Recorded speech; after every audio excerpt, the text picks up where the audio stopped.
오늘 봉독해 주신 본문 말씀은 에베소서 말씀입니다. 4장 말씀인데요. 1절부터 12절까지가 오늘 본문 말씀이었습니다. 4장 1절은 시작하자마자 첫 번째 단어 시작하는 게 그러므로입니다. Therefore인데요.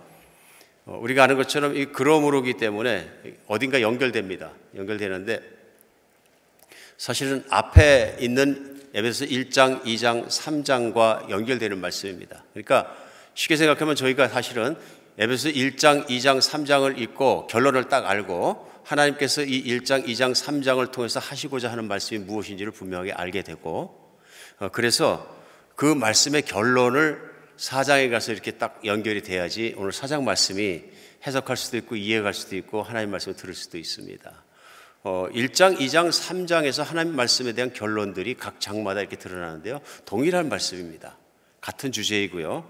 그래서 특별히 1장 마지막 부분에 1장 20절부터 마지막 절까지 보면 그의 능력이 그리스도 안에서 역사하사 죽은 자들 가운데서 다시 살리시고 하늘에서 자기 오른편에 앉히사 모든 통치와 권세와 능력과 주권과 이 세상뿐 아니라 오는 세상과 일컫는 모든 이름 위에 뛰어나게 하시고 그 만물을 그의 발 아래 복종하게 하시고 그를 만물 위에 교회의 머리로 삼으셨느니라. 교회는 그의 몸이니 만물 안에서 만물을 충만하게 하시는 이의 충만이니라. 오늘 이 말씀 속에서 1장 마지막 부분에 이제 나온 말씀이 뭐냐면 예수 그리스도는 누구신가에 대해서 선포를 합니다. 그러면서 예수 그리스도를 하나님 아버지께서 십자가에 못 박히고 돌아가신 예수님을 부활시키고 살려내실 뿐 아니라 하늘에 올리셔서 보좌의 우편에 앉아 계시게 하시고 22절에 나와 있는 것처럼 모든 통치와 권세와 능력과 주권과 이 세상뿐 아니라 오는 세상을 거는 모든 이름 위에 뛰어나게 하셨다. 예수 그리스도의 주권에 대해서 설명하고 있습니다. 그래서 예수님을 어떻게 하나님 아버지께서 살리시고 어떻게 앉히시고 어떻게 모든 권세를 주셨는가. 그래서 예수님은 만물을 다스리시는 주권자이시다. 22절에 만물을 그 발 아래 복종하게 하시고 만물 위에 교회 머리로 삼으셨느니라. 여기 말씀해요. 예수님이 주권자이시고 만물을 다스리시는 그분이시라는 말씀을 선포함과 동시에 바로 물려나온 말씀이 뭐냐면 그분을 만물, 곧 예수님을 만물의 주권자일 뿐 아니라 교회의 머리로 삼으셨다는 내용입니다. 이어지는 1장 마지막 절 23절은 교회는 그의 몸이니 만물 안에서 만물을 충만하게 하시는 이의 충만함이라. 그러면서 무엇이 나오냐면요, 교회가 등장합니다. 그래서 교회는 바로 어떤 것이냐 하면 만물 안에서 만물을 충만케 하시는 바로 그 예수님으로 충만한 곳이다. 이렇게 설명을 합니다. 오늘 1장의 마지막에 이 말씀들을 보면 우리가 알 수 있는 것이 있습니다. 무엇이냐면은 사도 바울은 교회가 무엇이냐, 어떤 것이냐 하는 것에 대해서 설명하기 위한 것입니다. 그래서 교회는 예수 그리스도의 머리 되시고 바로 예수 그리스도로 충만한 곳이다. 그럼 예수 그리스도로 충만하다는 것이 무슨 뜻이냐 하는 것이 이어지는 2장 마지막 부분에 결론적으로 나옵니다. 2장 19절로 마지막까지는요. 이렇게 계속됩니다. 그러므로 이제부터 너희는 외인도 아니요 나그네도 아니요 오직 성도들과 동일한 시민이요 하나님의 권속이라. 너희는 사도들과 선지자들의 터 위에 세우심을 입은 자라. 그리스도 예수께서 친히 모퉁이돌이 되셨느니라. 그의 안에서 건물마다 서로 연결하여 주 안에서 성전이 되어가고 너희도 성령 안에서 하나님의 거하실 처소가 되기 위하여 그리스도 예수 안에 함께 지어져 가느니라. 오늘 교회는 무엇인가 설명을 계속하면서 그 이전에 예수님은 누구신가? 그 다음에 2장에 계속되는 게 뭐냐면 예수님 안에서 예수님을 믿는 사람은 누구인가입니다. 그래서 예수님을 믿는 사람은 예수님 믿음으로 말미암아 의로운 사람이 됐을 뿐만 아니라 하나님께서 모든 선한 일을 위해서 준비하시고 하나님의 자녀가 되었다 하는 말씀을 오늘 계속되고 있는 겁니다. 2장 마지막 분에 그러니까 이제는 너희들은 외인도 아니요 나그네도 아니다 얘기합니다. 그러니까 손님도 아니요 지나가는 사람도 아니다. 너희는 바로 누구냐면 세인트, 성도이고 또한 동일한 시민이고 하나님의 식구이다, 권속이다. 이렇게 설명하고 있습니다. 너희는 누구냐면 교인들 얘기합니다. 교회를 설명하면서 교인은 그런 존재이다. 계속되는 말씀은 예수님 안에서 21절 말씀에 건물마다 서로 연결하고 주의 성전이 되어가고 성령 안에서 하나님의 거하실 처소가 되기 위하여 그리스도 예수 안에 함께 지어져 가느니라. 사람들 얘기입니다. 교인들은 누구냐면 그리스도 예수의 충만고 충만케 되시는 교회 안에 세워져 가는 하나님의 가족이고 지체들이다 하는 설명을 하고 있습니다. 교회는 예수님이고 교회는 바로 예수님을 믿는 사람들의 지체가 돼서 지어지는 예수님의 집이다, 예수님의 건물이다, 이렇게 표현하고 있습니다. 오늘 에베소서는 분명한 것이 있습니다. 교회에 대해서입니다. 교회는 무엇인가? 교회는 어떤 것인가? 교회는 어떻게 살아야 되는가? 이 모든 것들이 에베소서에 등장하는 걸 우리 금방 알 수 있습니다. 이런 말씀이 4장 본문 앞에 있는 3장 마지막에도 20절과 21절에는요, 우리 가운데 역사하시는 능력대로 우리가 구하니가 생각하는 모든 것에 더 넘치도록 능히 하실 이에게 교회 안에서와 그리스도 예수 안에서 영광이 대대로 영원무궁하기를 원하노라. 그가 교회를 위해, 교인들을 위해 간구하는 기도 중에 또 교인들에게 축복의 메시지를 마지막으로 전하면서 한 얘기가 뭐냐면 그 말씀이에요. 교회 안에서와 그리스도 예수 안에서의 영광이 대대로 있기를 바란다. 그런데 바로 이 교회 안에서가 누구냐 하면은 교회 안이 성도들인 거죠. 교회 교인들을 얘기하고 있습니다. 하나님은 교회를 엄청 소중하게 여기시는 것입니다. 왜냐하면 예수 그리스도가 머리이시고 예수 그리스도가 초석이시고 예수 그리스도가 몸이시고 예수 그리스도와 함께 교회를 같은 레벨에 올려놓으실 만큼 이 교회를 그렇게 존중하시고 존귀히 대하시는 겁니다. 이 땅에서 교회가 얼마나 의미 있는 것인지 우리 생각할 수 있습니다. 우리 생각합니다. 저도 구글 맵을 통해서 이렇게 지도를 놓고 보면은 교회가 많습니다. 미국은 물론. 우리 또 여러분과 제가 사는 곳이 바이블 벨트라 그래서 정말 복음이 많이 전해지고 교회가 많은 곳입니다. 정말 많은 곳이죠. 여러분 뭐 한 집 건너 한 대 교회가 있는 것처럼 특별히 침례 교회가 특별히 많습니다. 감사한 일입니다. 바이블 벨트 안에 살게 된 것도 감사하고. 그래서 바이블 벨트이기 때문에 교회가 많으니까 얼마 전까지만 해도 주일날은 술 파는 곳이 문을 못 열었습니다. 이거 불과 몇 년 사이에 이제 주일날 막 술 파는 곳도 열고 막 그랬습니다만은, 오클라호마주 전에 저도 이제 섬겼었습니다만, 오클라호마주 같은 경우에는 저도 깜짝 놀랐어요. 주일날 뭐 하는 게 없어요. 차도 안 팔고 다 문 닫아요. 누군가 차가 꼭 필요하다 그래가지고 제가 갈 일이 있었는데, 제가 목사면서도 다른 때 시간이 없으니까 주일 오후에 잠깐 갔어요. 급해가지고. 그랬더니 문이 닫았어요. 주일이니까 쉽니다. 그때 정말 참 마음으로 후회와 회개를 많이 했습니다. 목사님, 차 파는 분들만도 못합니다. 하나님, 제가 이 목사가 차 파는 사람들만도 못합니다. 요즘은 다 풀린 것 같아요. 근데 바이블 벨트이기 때문에 가능한 얘기입니다. 하나님 말씀을 우선으로 살아간다 하는 바이블 벨트 안에 살으니까 교회가 많습니다. 근데 교회가 많다 보니까 교회에 대해서 또 우리가 갖는 생각이 흔한 생각 가질 수도 있습니다. 구글 맵에서 보면 교회 이렇게 있고 하니까 그 교회 이렇게 보면은 우리가 귀하게 생각하는 것보다는 뭐 교회만 있나, 학교도 많고 뭐도 많고 하니까 그 중에서 그냥 하나 정도로 볼 줄 모르는데, 저는 그렇게 생각합니다. 하나님 보시기에는 교회는 다른 어떤 건물, 어떤 모임, 어떤 회합, 어떤 조직, 어떤 공동체, 어떤 것보다도 하나님 앞에 귀한 것입니다. 그렇죠? 너무너무 귀하게 보이신 거예요. 그래서 에베소서는 사도 바울이 교회에 편지를 하면서 교인들이 간절히 알기를 원하는 것이 교회가 어떤 것이냐, 교회가 어떤 존재냐, 교회가 그리스도 안에서 어떤 가치가 있는 것이냐 하는 것을 바로 알기 원한다는 것을 알 수 있습니다. 교회는 그런 곳입니다. 요한계시록 열리면서 보면은 예수님께서 금초대 7 금초대를 앞에 놓으시고 7 금별을 손에 들고 계십니다. 그러면서 성경에서 해석이 나옵니다. 7 금초대는 7 교회요, 7 별은 그 7 교회에 보내지는 사자들이라. 우리 예수님께서 얼마나 관심이 있고 손바닥에 새기고 눈앞에 늘 24시간 쳐다보고 계신 것이 관심이 어디냐면 교회라는 얘기입니다. 교회. 오늘 그런 맥락에서 말씀이 계속되면서 4장 1절에 그러므로 하고 시작됐을 때, 그런 교회 안에 살아가는 교인이 어떻게 살아야 되느냐, 교회와 그리스도인의 삶에 대해서 오늘 바로 시작을 하고 있습니다. 적용이기 때문에 여러분과 저에게도 또 반드시 들어야 되는 말씀이라고 저는 생각이 듭니다. 그러므로 주 안에서 같이 내가 권하노니 너희가 부르심 받은 일에 합당하게 행하여 모든 겸손과 온유로 하고 오래 참음과 사랑 가운데 서로 용납하고 평안에 매는 줄로 성령이 하나가 되신 것을 힘써 지키라. 처음에 시작된 1절에서 3절까지 말씀이 너희 부르심에 합당하게 살아라. 그 말씀의 부르심은 바로 교회 교인으로 부르심이죠. 하나님의 권속으로 부르심이고 하나님의 식구로의 부르심입니다. 이런 부르심에 합당하게 살아라. 오늘 말씀하면서 같이 나온 말씀이 뭐냐면 3절에 평안에 매는 줄로 성령이 하나가 되게 하신 것을 힘써 지켜라 하시는 말씀입니다.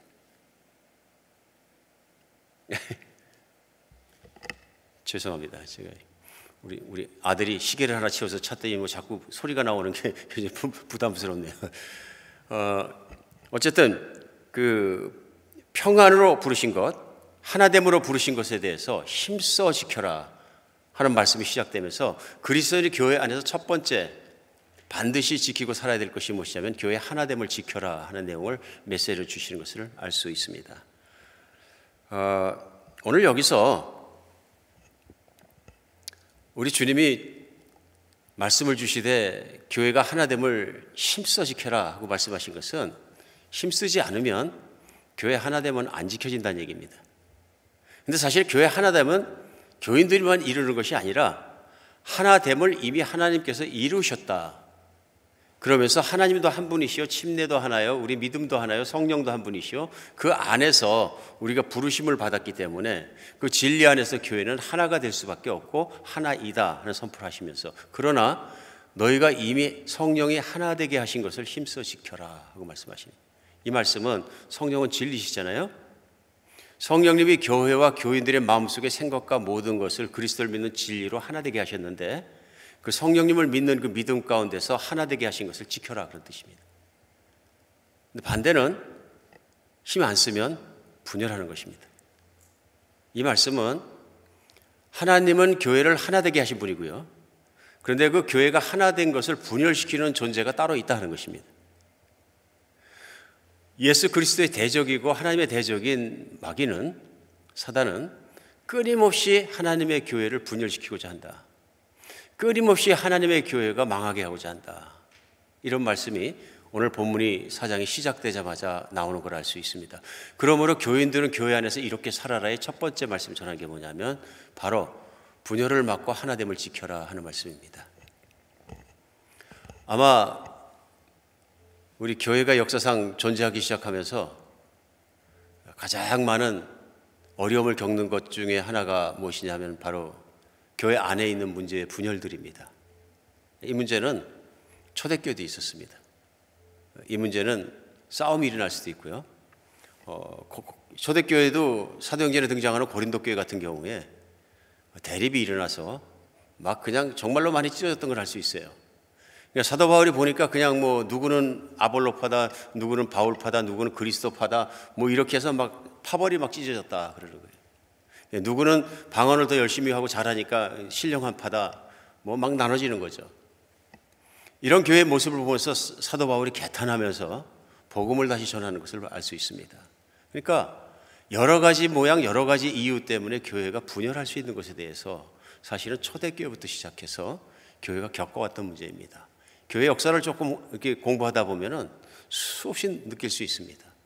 얼마나 많은 분열과 얼마나 많은 아픔을 겪었든지 그런가 하면은 현실적으로 우리가 교회 생활을 하면서 그런 것들을 또 많이 느낄 수 있습니다. 교회가 한 번도 도전이 없이 지나가는 교회가 없다 하는 걸 느낄 수 있어요. 교회가 작든 크든 어떤 교회든 겪습니다. 교회가 10명밖에 출석 안 하는 정말 개척교회면은 분열이 없느냐? 아닙니다. 심각한 분열이 있고 심각한 어려움이 있고 그럴 수 있다는 것입니다. 교회가 크면 괜찮냐? 겉으로 보기엔 괜찮아 보일지 모르지만 속 안에서는 분열이 있고 싸움이 있고 그럴 수도 있다. 오늘 말씀 가운데 이렇게 생각하면서 교회는 하나님의 뜻대로 교인들이 지켜야 되는 것이구나. 첫 번째로 우리 느끼지 않을 수가 없습니다. 교회가 분열하는데 어떻게 보면 가장 큰 역할을 하게 되는 게 뭐냐면 주인의식이 없는 거 아닌가 싶습니다. 그러니까 많은 경우에 교회를 힘들게 할 때 그 이유 중에 하나가 뭐냐면 교회를 귀히 여기거나 하나님의 말씀대로 추구하지 않습니다. 쉽게 생각하면 교회가 주인의식이 없다면 교회는 그냥 다니는 곳이 되는 거죠. 그러니까 제가 생각할 때에도 우리가 흔히가 쓰는 말 중에 저는 무슨 교회 한비전 교회 다닙니다 하는 표현 자체가 사실은 잘 맞지 않는 표현이고 성격적이지 않은 표현인 것 같습니다. 교회는 다니는 곳이 아니거든요. 교회는 오늘 말씀대로 내가 속하고 소속되는 것입니다. 내가 영원히 소속되는 것이 아니라 교회인 거죠. 왜냐하면 그리스도에게 내가 붙은 것이 어디냐면 교회 몸에 붙은 거예요. 그러니까 말씀을 그대로 보면 교회가 얼마나 중요하냐면 나는 예수 그리스도의 몸에 붙지 않으면 지체가 안 되면 교인이 안 되면 나는 존재가 아닌 거죠. 하나님의 사랑하는 자녀의 존재가 아니라고 표현해도 무리가 없을 것 같습니다. 그럴 만큼 교회가 소중하게 오늘 선포되고 표현되고 있는 것입니다. 그러니까 교회가 다닌다는 표현 갖고는 턱이 없는 얘기가 우리 예수님은 목숨 걸고 교회를 세우시고 지체들을 세우시고 공동체를 일으키셔서 거기에 머리 되신 거죠. 근데 그 교회를 갖다 내가 다닌다는 것은 다녀도 되고 안 다녀도 된다는 것 같은 개념을 또 느끼게 하거든요. 어떤 분이 그러시더라고요. 교회가 참 소중하게 심각하게 결정하셔야 됩니다. 그랬더니 제가 지금도 잊혀지지 않은 충격적인 발언을 하셨어요. 목사님, 교회는 주일날 핸들 틀기 나름이에요. 그때는 그분도 웃고 저도 그냥 웃고 말았습니다. 생각해보면 그 교회에 대해 갖고 있는 생각이 그러신 거죠. 조금 불편한 게 있으면 핸들만 틀면 옆 교회 가고 다른 교회 가면 되는데 뭐 이런 관점을 가지고 교회 생활을 하시게 되면 다니는 교회인 거죠. 근데 그러면 정말로 달라지지 않는 한은 교회는 항상 가셨을 때 손님입니다.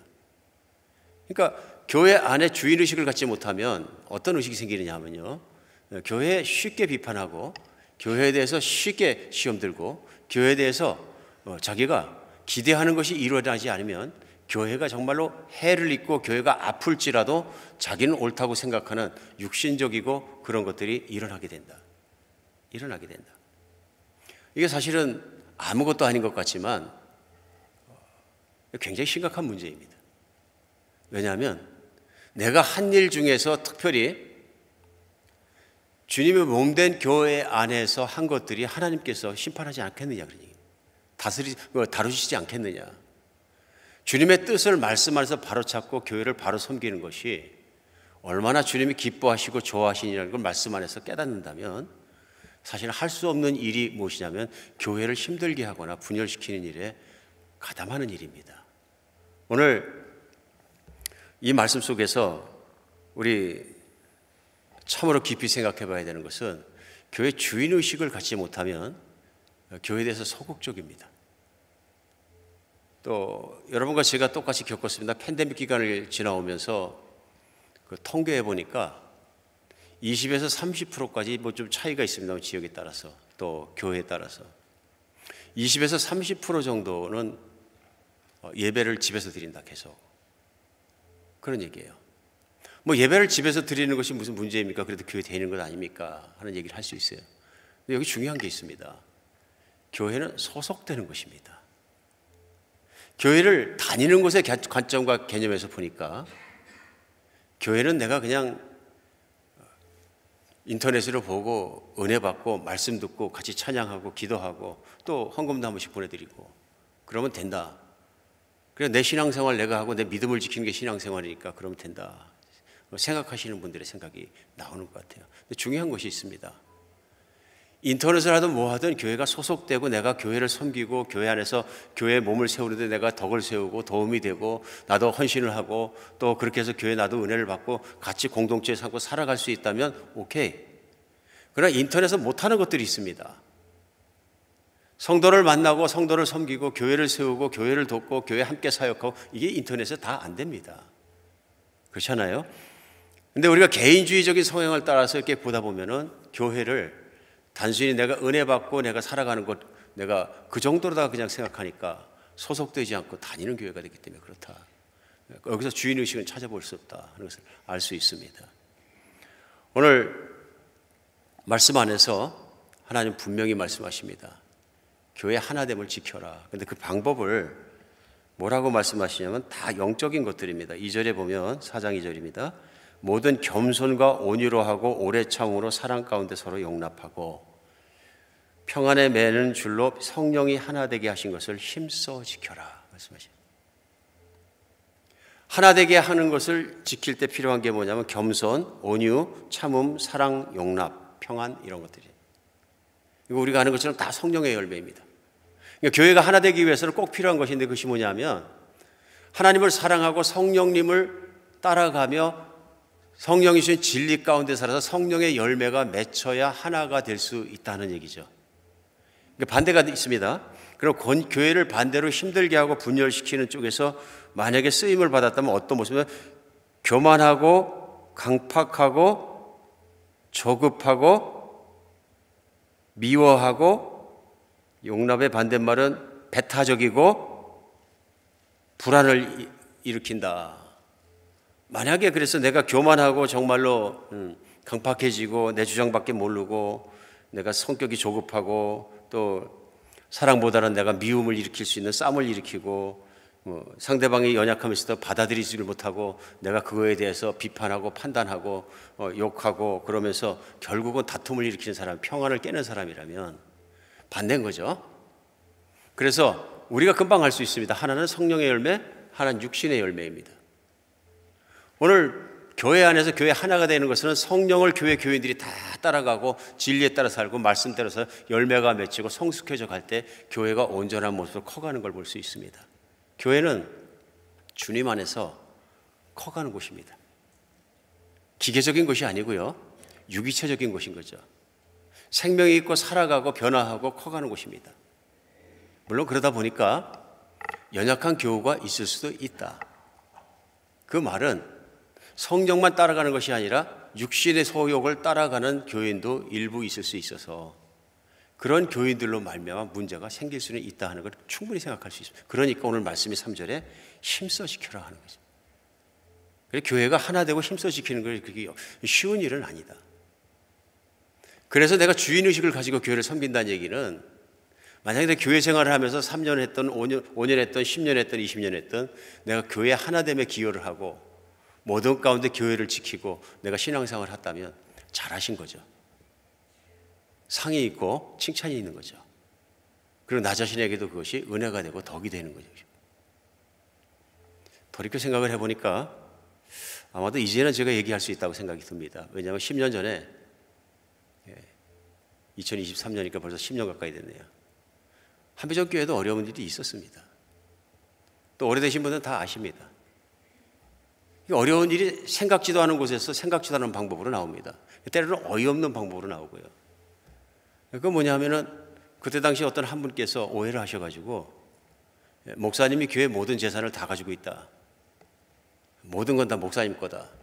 그리고 목사님이 한 달에 2번 사례비 받아가고 돈을 마음대로 한다. 터무니없는 일이었거든요.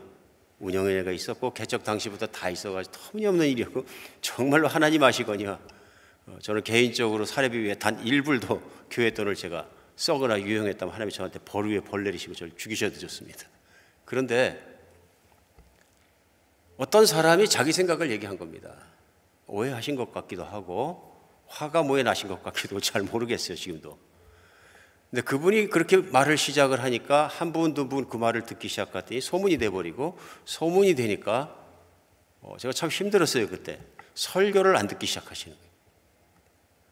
저는 강단에서 말씀 나누면서 제가 금방 합니다. 예민해서 그런 것보다도 제가 원고만 쳐다보는 스타일이 아니고 우리 성도님과 계속 이렇게 얼굴을 마주대고 얘기를 하기 때문에 금방 합니다.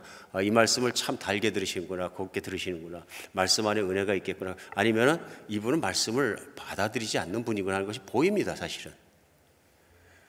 근데 한 분, 두 분 그러더니 수십 명이 그러시는 거예요.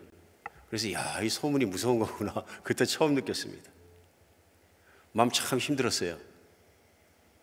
네. 이건 제가 억울하니까 해명해야 되겠다, 어필해야 되겠다. 그래서 정말로 그냥 듣고 선의의 피해자를 줄여야 되겠다. 별 생각이 다 들었습니다. 그래서 한두 분은 개인적으로 제가 말씀을 나누고 믿으시면 안 됩니다 하고 얘기했는데 결론은 뭐냐면 그분이 먼저 나가시는 거예요 교회를. 그때 제가 깨달은 것이 있습니다. 우리 주님께서 너는 침묵하라, 잠잠하라 하는 생각을 주셨어요. 그날 이후로는 아무리 억울해도 아무리 힘들어도 그럼 주님 제가 기도하고 성숙한 교인들이 일어설 때까지 침묵하고 기다리겠습니다. 많은 걸 배웠습니다.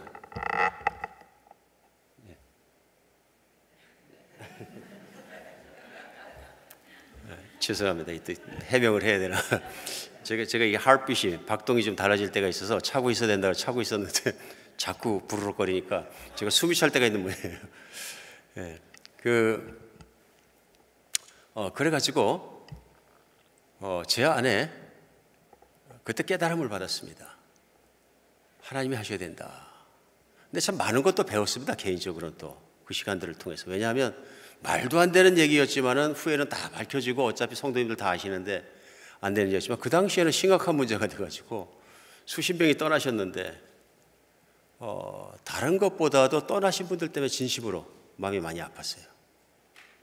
잘못된 말을 잘못 듣고 잘못 갔는데 그래도 행위에 대해서는 또 하나님 앞에 꾸중을 들을 수도 있는데 그것을 분별하지 못한 것도 책임 때문에 곤란해지겠다.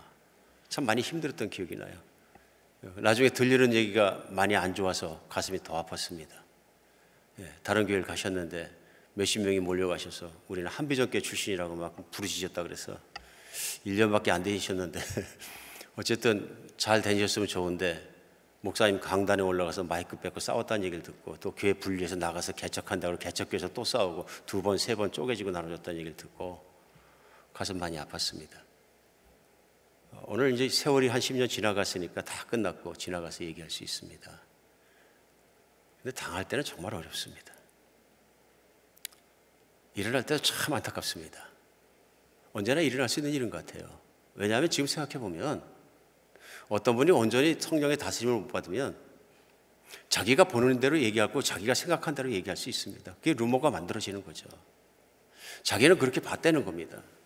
증거가 없어도 사실이 아니라도 자기는 그렇게 생각을 하니까 그렇다고 생각한다고 그러면 옆에 분이 볼 때 그렇대 이렇게 되니까 이것이 결국은 교회 안에 나쁜 얘기가 돼서 그렇게 되는구나.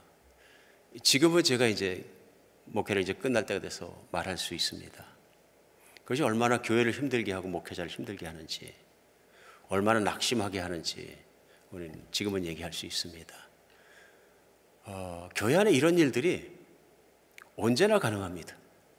그런 면에서는 교회는 연약하다고 얘기할 수 있습니다. 누군가 교회를 다니다가 또 섬기다가 불만이 생기면 화가 나면 그럴 수 있습니다. 근데 중요한 건 그것이 분노가 그 불만이 그런 것들이 결국 무엇이냐면 육신에서 나오는 것들이다. 우리가 많은 얘기 중에서 교회 특별히 시험 들었다는 얘기가 뭐냐면 내 기대가 깨졌다는 얘기거든. 내가 이만큼 기도했는데 이 기대가 깨지면 나 시험 들었다 그러거든요. 근데 그 기대가 왜 있는 것이며 그 기대가 실제로 내가 충족되지 못하다 생각하는 것이 다른 이유 때문에 그런 것이지 그걸 생각하기 이전에 나는 실망하기 때문에 감정이 안 좋아지니까 감정이 복받치는 대로 가면 육신입니다. 그럴 수밖에 없는 거죠. 주인의식이 없어서 그렇습니다. 주인의식이 있으면 교회가 불완전한 부분이 보이더라도 내가 비판할 문제로 보는 것이 아니라 어떻게든 내가 들어가서 섬기고 내가 기도하고 내가 엎드리고 내가 함께 가면서 교회를 더 온전하고 더 좋은 방법으로 세우는 길로 섬기는 것이 맞는 것입니다. 나는 항상 손님이기 때문에 무슨 자격이 있느냐면 틀리면 틀렸다 말하면서 뒤집어 엎을 자격이 있다고까지 생각을 확장하게 되는 것입니다. 근데 만약에 사람의 마음이 상하게 되면 진실이냐 진리냐 아니냐 그러냐까지 문제가 없게 되면은 문제가 안 되게 되면 100% 육신인 거죠. 교회는 그런 것들에 휘말려서 다 힘들어집니다. 정말 많습니다. 목회자마다 만나서 대화를 나누다 보면 교회 섬기면서 아픈 일 많으시죠? 그러면 안 아프다 그러면 목회자는 한 명도 없습니다. 안 아프다 그러면 제가 볼 때는 위선입니다. 아프죠. 아플 수밖에 없습니다. 교회가 그런 면이 있기 때문에 그렇다는 걸 알 수 있습니다. 그럼 오늘 말씀은 하나님이 하나 되게 하신 것을 힘써 지키라 하면서 사용하는 것이 겸손함과 온유함과 오래 참음과 용납, 그리스도 예수 안에 성숙한 그것을 다 사용해야 되는 것에 대해서 오늘 말씀하시는 것을 알 수 있습니다. 교회는 다른 무엇보다도 주인의식을 가지십시다. 아무리 교회가 연약해 보여도, 아무리 교회가 부족해 보여도 교회는 성숙해질 것입니다. 뿐만 아니라 내가 성숙하지 못하기 때문에, 어쩌면 내가 육신적이기 때문에, 내가 손님같이 생각을 하기 때문에 비판하는 입장에만 선 것은 아닌가 생각해 봐야 합니다. 교회는 의식의 변화부터 중요한 것 같아요. 교회는 내가 소속된 것이고 나의 교회고 나의 것이다. 가정 마찬가지 아닐까요? 가정에서 어떤 가장이 소속감이 없어요. 자기 가정에 대해서 소중히 여기질 않게 돼요. 자기 손님처럼 얘기를 해요. 자기는 대접받아야 될 사람처럼 집안에서도 얘기하고요. 그러다 보니까 어떤 남편이 맨날 밥 투정하고 잘해줬다고 투정하고 애들한테 막 하고, 그게 왜 그렇습니까? 자기만 나가면 되고 자기만 충족되면 된다는 생각, 손님의식이 가정 안에서 있으니까 그렇잖아요. 자기 가정 안에서 자기 가정이기 때문에 사랑하고, 아무리 연약한 자녀가 있어도 사랑하고, 아내가 좀 뭐해도 자기가 열심히 해서, 이건 다 사랑과 하나됨 속에서 나오는 생각식이고 주인의식 속에서 나오는 것인데, 만약에 어떤 가장이 손님의식을 가지고 살아간다 그래요. 나는 대접받아야 되고, 그러니까 그런 일이 얼마나 많이 일어납니까? 그러면 그 가정은 보지 않아도 망한 가정입니다. 분열됩니다. 분열됩니다. 오늘 소속된다는 것이 얼마나 중요한 것인지. 근데 본인은 그렇게 자기가 가정 안에 손님이라고 생각할 망정, 주인의식이 없더라도 자기가 그럼 자기 가정이 안 되는 것은 아닙니다. 자기 가정은 세상에 자기가 소속된 거기뿐입니다. 그러니까 가정이 아닌 곳에서 뭘 찾고 돌아다니고 찾고 하는 사람마다 보면은 가정에 소속감이 없어서 그렇습니다. 교회는 우리가 영적으로 태어나고 예수 믿고 나서 우리가 소속되는 것입니다. 살아가는 것입니다. 우리가 다른 건 몰라도 여러분과 제가 소속감 갖고 살았으면 좋겠습니다. 그러고 생각해 보니까 자꾸 오늘 이상하게 예전 얘기를 하게 됩니다만, 어려웠던 시간이나 좋았던 시간이나 성령 충만해서 아무 문제 없는 나머지 10년간의 시간이나 어떤 시간들 속에서도 교회에서 꿋꿋이 소속감을 가지고 섬겨주신 성도님들이 그렇게 고맙고 감사해요. 그렇게 성숙해 보이고 아름답게 보일 수가 없어요. 저만 그럴까요? 하나님도 그러시다고 믿습니다. 왜냐하면 그것이 성경적이기 때문에요. 그런데 교회 비판이 많은 성도들 지금 보면 지금도 걱정이 돼요. 마음이 덜커덩해요. 건의는 좋은 것이죠. 이렇게 했으면 좋겠습니다, 저렇게 했으면, 건의는 좋은 것인데 자기의 생각과 감정을 가지고 비판만 하는 것은 옳지 않다. 내가 그만큼 헌신을 하고 그만큼 돕고 먼저 그만큼 비판할 만한 곳에 뛰어들어가서라도 섬기고, 또 그렇게 내가 움직이면서 소속감을 가지고 움직일 때 건의가 되지, 나는 아무것도 안 하고 있으면서 내가 이것저것 잘됐다 잘못됐다 판단하는 것은 결국 판단과 비판만 될 뿐이다. 오늘 여러분과 제가 다른 거 몰라도 하나님의 교회에 깊이 소속되는 여러분과 제가 됐으면 좋겠습니다. 주님은 교회를 통해서 나를 보신다. 이건 과언이 아닙니다. 오늘 본문 말씀 가운데, 요한계시록 말씀 가운데, 성경 전체 흐름 가운데서 볼 수 있고 찾을 수 있습니다. 그러나 우리는 1대1 하나님만 생각을 하기가 쉽습니다. 나는 하나님의 지체이고 교회에 소속됐다는 소속감을, 주인의식을 갖고 주님을 섬길 수 있는, 교회를 섬길 수 있는 여러분과 제가 됐으면 좋겠습니다. 오늘 두 번째고 마지막으로요, 오늘 말씀 속에서 저에게 말씀하고 있는 것은 교회 섬김에 대한 것입니다. 하나님께서 각자에게 은혜를 선물로 주셨다 그럽니다. 7절에 우리 각 사람에게 그리스도의 선물의 분량대로 은혜를 주셨나니 그러므로 이르기를 그가 위로 올라가실 때 사로잡힌 자들에게 사로잡으시고 사람들에게 선물을 주셨다 하였도다. 올라가셨다 하셨을 때 땅으로 낮은 걸 내리셨던 것이 아니면 무엇이냐. 내리셨던 그가 곧 하늘 위에 오르신 자니 이는 만물을 충만하게 하려 하심이라. 그러면서 7절의 말씀대로 각 사람에게 예수 그리스도의 선물을 분량대로 은혜를 주셨다 그러십니다. 은혜를 주셨다. 그 은혜를 왜 주셨느냐 하는 것이 왜 나오냐면 계속되는 말씀 속에 1절에 11절에 그가 어떤 사람은 사도로, 어떤 사람은 선지자로, 어떤 사람은 복음 전하자로, 어떤 사람은 목사와 교사로 삼으셨으니 이는 성도를 온전하게 하며 봉사일을 하게 하며 그리스도의 몸을 세우려 함이라. 이 말씀 속에 나온 내용은 예수님께서 예수 믿는 사람들에게 은혜를 베풀어 주셔서 믿음을 갖게 하시고 선물을 주셨는데, 그 선물을 주신 목적이 뭐냐면 하나님의 교회 몸을 세우기 위함이라. 그래서 어떤 사람은 선지자로, 어떤 사람은 복음 전하는 자로, 어떤 사람은 교사와 목사, 선생으로 세웠다 말씀하시는 거죠. 그 목적과 이유가 뭐냐면 성도를 온전하게 하며 봉사의 일을 하며 그리스도의 몸을 세우는. 그러니까 그리스도의 몸을 세우는 것이 뭐냐면 성도의 믿음이 온전하게 세워지고 그 다음에 봉사의 일로 교회를 섬기는 일입니다. 교회에 하나님이 세우신 사역자들은 특별히 무슨 일을 위해서 부르심을 받았느냐 하면 교회 성도를 세우고 교회 성도들이 섬기는 일을 하게 하고 그리스도의 몸을 일으켜 세우기 위해서 부르심을 받았다, 이런 뜻. 이 말씀 속에서 우리 깨달을 수 있는 것이 있습니다. 하나님의 소원은 교인들과 교회가 성숙해지는 일입니다. 그 성숙해지는 일을 위해서 사역자도 세우시고 모든 일을 이끌어가고 계신다. 오늘 이 말씀 속에서 우리 깨달을 수 있는 것이 있습니다. 교회는 내가 다니기만 하는 것이 아니라 소속되고 그 다음에 섬기는 것입니다. 얼마든지 내가 섬길 수 있는 길을 하나님께서 주셨다. 그 다음에 그 섬김을 따라서 교회가 성숙해가고 완전해지고 일어선다는 것을 알 수 있습니다. 어느 교회가 성숙해져 가고 어느 교회가 온전해져 가고 있냐, 어떻게 할 수 있냐면요, 성도들의 헌신을 보면 알 수 있다. 교회라는 헌신이. 헌신은 10명밖에 안 했는데 교회는 100명이 되면 그러면 물론 10대 1이 됩니다만은 교회가 가긴 갈까요? 가겠죠. 왜 그러냐면 어느 통계에 의하면 교회가 갈 수 있도록 정말로 교회를 움직이는 사람들은 교회 중에 한 20% 교인들이 다, 누군가 이렇게 얘기를 하더라고요.